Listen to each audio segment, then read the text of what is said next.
Guys, welcome back to my channel. তো আজকে সপ্তমী, তো আজকে আমি পুজো দিব না, কালকে আমি অষ্টমী ও নবমী পুজো দিব, দশমী সিঁদুর খেলা।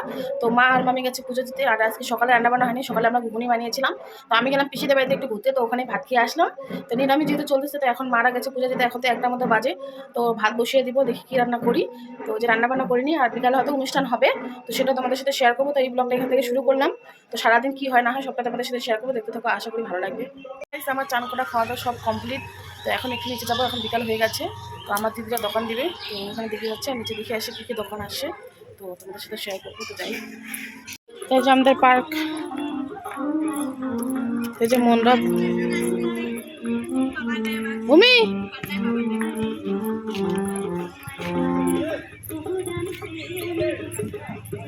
এই যে আমাদের মণ্ডপ। একটু ঘুরে আসি নিচ থেকে।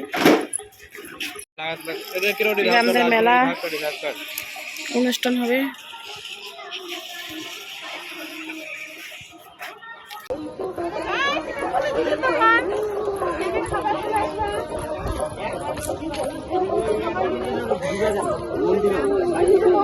একবারে ভরা নিবা নাকি?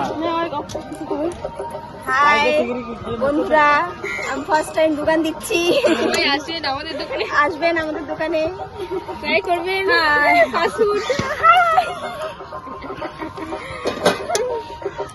দোকান দিবে না আজি, ফোন করে ভুলে যাও, ফোন করে। আর মোবাইলটা বাড়ির থেকে কার করতে ফোন করছে, কি করছে? আর মকটেল আনছি দিলাম, এনে দিলাম পাপার মোবাইলটা।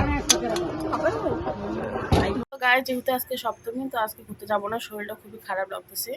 যেহেতু প্রতিদিন এখন সকালবেলা উঠতে হচ্ছে গান বাজনার জন্য, বাড়ির পাশে যেহেতু মেলা, তার মধ্যে রাত করে ঘুমাতে হচ্ছে, খাওয়া দাওয়া করতে করতে দেরি হয়ে যাচ্ছে, তার জন্য তো আজকে যাবো না, কালকে যাব। তো অনুষ্ঠান হচ্ছে আজকে, তো নিচ থেকে তো তখনই ঘুরে আসছি। মা বাদাম নিয়ে আসলো, খেলাম। তো ওই যে ভাত বসানো হবে এখন, তখনকারই সবজি আছে, শুধু এখন ভাত বানাবো। আলু সবজি দেখি কী বানাই, তো কী বলবো দেখি।